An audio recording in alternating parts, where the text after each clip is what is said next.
अस्सलाम वालेकुम दोस्तों, ए मेरा छोटा वीर अरसलान पूरे पाकिस्तान की आवाम ਨੂੰ कोई मैसेज देना चाहता वा तो सुनना।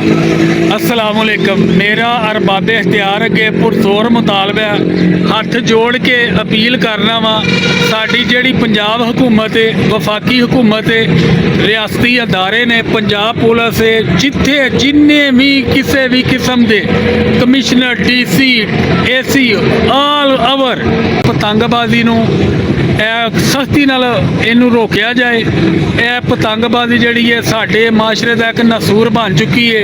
अगर कोई गुड्डी चढ़ाता फड़िया गया ਉਹਦੇ वालदैन नूं ਉਹਨੂੰ सख्त सज़ा दी जाए। एक कानून बना लो कि 3 महीने 6 महीने उसकी बेल नहीं होएगी।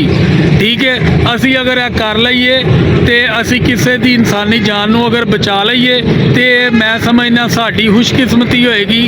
असी खाली अपना एक शौक वास्ते किसी की जान नूं दाव ते लगा दईए, एक कतन हर गिज़र अच्छी बात नहीं।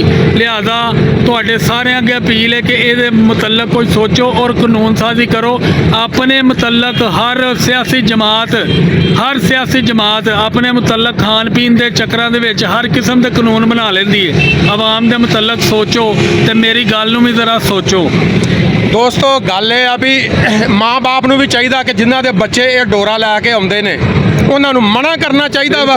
तुसीं देखोगे अगर साडा धी पुत्त नाल जो हादसा होवे तो साडे ते की गुजरूगी।